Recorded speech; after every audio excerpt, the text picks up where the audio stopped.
Hey guys, welcome back to the channel, and today we're going to be reacting to Genres that are fading from the spotlight. those kind of genres that are fading.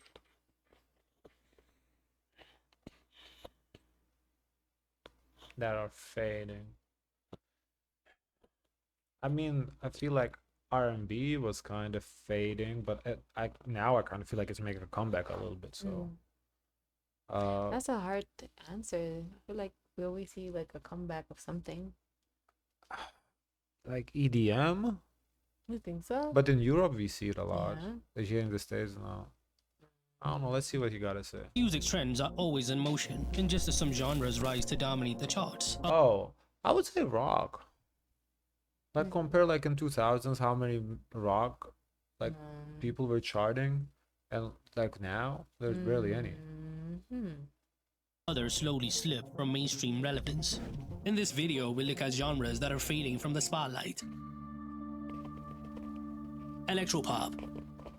Electropop was once the dominating genre of the late 2000s and early 2010s. Rooted in synth-heavy production, it built on the legacy of the 1980s synth-pop icons like Depeche Mode and reimagined it for the digital age. By the late 2000s, artists like Lady Gaga with The Fame and Robyn with Dancing on My Own brought the critical acclaim along with the popularity. Electropop became the go-to sound for pop stars. Between 2008 and 2012, the Billboard Hot 100 was flooded with electropop. It's like that abracadabra, kinda. I guess it's not too popular, that sound.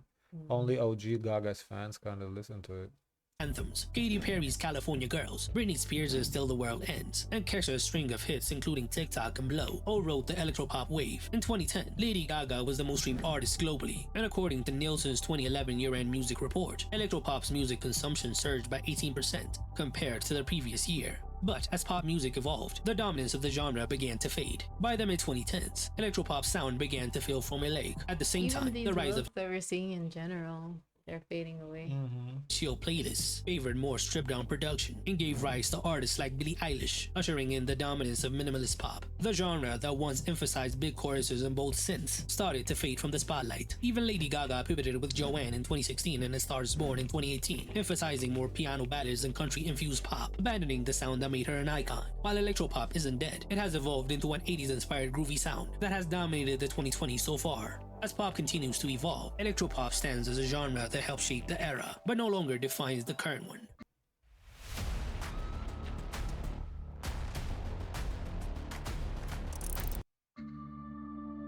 Traditional R&B and soul. Yeah, Once a that's what I cornerstone said. of American popular music, traditional R&B or soul played a pivotal role in shaping the sound of the 20th century. With its roots in gospel, blues, and jazz, soul music rose to prominence in the 1950s and 1960s through iconic artists like Aretha Franklin, Otis Redding, and Marvin Gaye. This genre gave us a lot of classics and even served as a cultural lifeline for black expression during the civil rights era. In the 1980s and 1990s, the genre evolved into modern R&B, with stars like Whitney Houston, Boyz II Men, and Mariah Carey absolutely dominating the radio and the charts. But in the 2020s, this classic version of R&B has been pushed out of the mainstream. Statistically, traditional R&B Yeah, I think like we do have people that do it, and like occasionally we run into them, but I just feel like it's not on the charts as kind of used to be. That's what it is. But there are people that do it.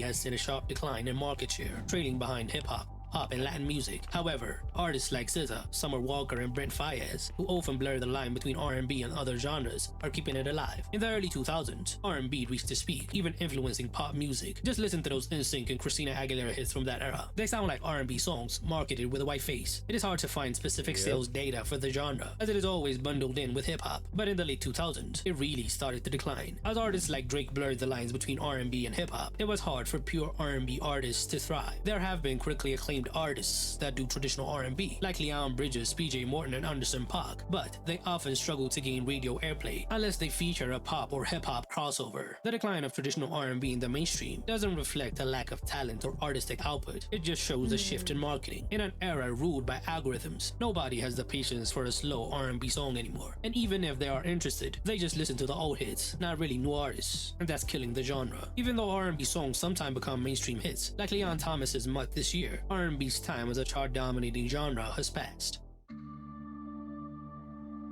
Rock. Rock. I For wanna decades, rock music was the heartbeat of the mainstream, a dominant cultural force that shaped generations, emerging in the 1950s with trailblazers like Chuck Berry, Elvis Presley, I guess the only like subgenre of rock that we can see nowadays on the list is, I would say, is country rock. That we still kind of see the country, but as like a regular, like even Linkin Park, we barely, like, they come for a week and they drop and then they dip, you know. and Little Richard. Rock exploded in the 1960s when the Beatles took over everything. It matured in the 70s and 80s with a rise of hard rock, punk, and arena rock, and by the 2010s, its influence was non-existent. In the 2020s, rock music has been largely relegated to a niche audience. According to Luminate's 2023 year-end report, rock accounted for just 12.2% of US album consumption, compared to 21.1% for pop. Notably, no traditional rock albums or singles made it into the top 10 of the Billboard Hot 100 in 2022 or 2023, even on rock dedicated charts. Older acts continued to dominate. Foo Fighters, Metallica, and Red Hot Chili Peppers still earn huge radio play, but new breakthrough artists are few and far between. On streaming platforms, old rock classics still dominate, but new rock is nowhere to be seen. Significant factor in rock's fading mainstream visibility is its failure to adapt to the streaming era. The genre's emphasis on albums and live instrumentation doesn't really align with the viral, hook-driven nature of TikTok and playlist hits, and much of the genre's identity has been adopted into newer genres. Emo rap artists like Juice WRLD and Lil Peep, for example, borrowed a lot from rock, but translated it through a hip-hop aesthetic. Even pop stars like Olivia Rodrigo have flirted with pop punk, but as a nostalgic cult. You don't see the genres in its pure form. You see it blended now. Yeah, nowadays we have a lot of blended genres. Like even look at country, like take Shabuzi, he's like a country hip hop almost, you know. Back rather than a full album. That's not to say rock is dead. It's evolving, splintering into subgenres. Consider himself hip-hop. Oh. No, he does, but his sound, like his beats, kind of give hip hop beats. And underground scenes. The data His beats are hip hop beats. That's why I like him. tells a clear story. Rock is no longer the genre that defines the cultural Because that was mainstream. the big debate why they didn't want him in the country category. They say he's not country, but he said his sound is country. He sings country, but Yeah. his beat selection, kind of Morgan Wallen too. Certain Morgan Wallen songs have hip hop beats, and that's the songs I like. I don't know. He said he country. He's country. This year, the British rock band Sleep Token brought the genre back to the charts with their new album Even in Arcadia, but we'll have to see if that starts a big movement. Trap hip-hop. Trap music, once a driving force of popular hip-hop in the 2010s, now finds itself at a crossroads. Originating in Atlanta in the early 2000s, trap evolved from a gritty subgenre with lyrics detailing street life. Artists like T.I. with trap music in 2003, Young Jeezy with Thug Motivation 101, and Gucci Mane laid the foundation, with producers like Lex Luger shaping its identity. By the 2010s, trap had fully become mainstream, with acts like Future, Migos, Travis Scott, and 21 Savage dominating the charts. Travis Hits like Scott. Migos' #1 hit Bad and Bougie and Future's Mask Off became global hits. By the late 2010s, trap was arguably the sound of mainstream hip-hop. Its presence on streaming services was undeniable. Spotify's Rap Caviar playlist was often a rotating door of trap hits. The production style, marked by booming 808s and the signature snares, became standard across pop as well, with artists like Ariana Grande with 7 Rings and even Demi Lovato with Sorry Not Sorry, borrowing the genre's elements. However, by 2023, trap's dominance began to wane. Billboard Hot 100 data shows a drop year by year. The sound that once defined a generation of rap has started to feel oversaturated and formulaic. Hip-hop shifted to a drill sound, with artists like Pop Smoke dominating, and then the race sound took over, with Playboy Cardi dictating a new generation. As artists like Lil Baby faded That's from the crazy. spotlight, trap is dying out, as there are no rap superstars coming out of the genre in recent years. Yeah, For the big, that's interesting. for the small, the short, and the tall. Overall, Peacemakers. based on the charts, kind of feel like rap is not as much on the charts as it also like what it used to be, like in just 2015, 2016. Like nowadays, like we see, if you see rap, it's more that pop rap than the, like trap rap or like more of a rapidy rap. EDM. In the early 2010s, EDM EDM here in the States, yeah, it's not on the list, but in the UK, for example, plenty of EDM music on the charts. I don't think it's like universally EDM is disappearing. or electronic dance music exploded into the mainstream, becoming not only a dominant genre in clubs and festivals, but a global commercial juggernaut. Originating in underground rave culture and European house and techno scenes, EDM found its commercial breakthrough through artists like David Guetta, Calvin Harris, and Avicii. The genre was characterized by big drops, massive festival anthems, and high-energy production. Songs like Avicii's Levels in 2011 and Rihanna and Calvin Harris's We Found Love also in 2011 ruled the Billboard charts and streaming platforms, while festivals like Tomorrowland and Ultra became cultural landmarks. EDM became the center of party culture and Yeah, it was reshaped really pop music popular when forever. Rihanna However, collabs with Rihanna with Calvin Harris. That was pretty cool. I remember that took me back. I will say, if we talk about America, there was even a chapter where EDM was popular in the States. Not anymore. So if this is like American list more so, then I can see the EDM. But we do see it in Europe, so it's like in the UK, there's like I think 2 EDM songs in top 10. So like how can you say it's fading?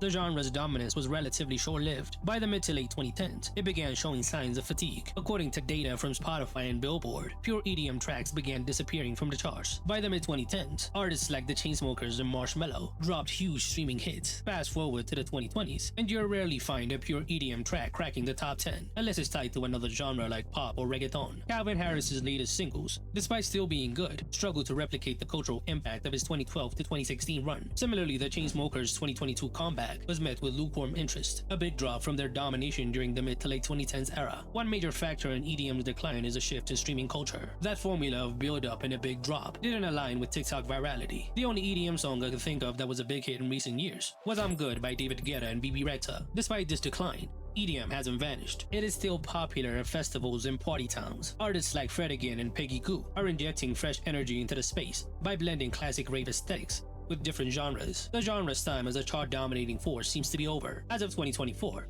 Billboard's year-end Hot 100 featured no traditional EDM tracks, with only Miles on It by Marshmello and Kane Brown making the top 100. The genre's fall But that was a country song though. Like country with okay infused with EDM like a mix. from mainstream grace is a classic case of burning fast and bright and fading as quickly as it rose. Which fading genre? Overall, I feel like why country is so successful here in the States, particularly now on like the mainstream billboards, because they fuse themselves with a lot of different genres. Like we have country EDM, country pop, country rock, country hip hop. Like they're no longer that country. Thing is, when they do all this fusion, it kills that what they're fusing with pretty much. I think for the the OG country listeners, I think they don't like that. But for non-country listeners, then you can find like certain country music interests. Like for me, I'm not a country listener, but certain country songs, especially fused with hip hop, I was like, hold up, this is kind of interesting. Okay. Guys, of course, let us know your thoughts. Don't forget to like, comment, and subscribe. Join the Discord. And as always, share as much kindness as possible. Bye, guys.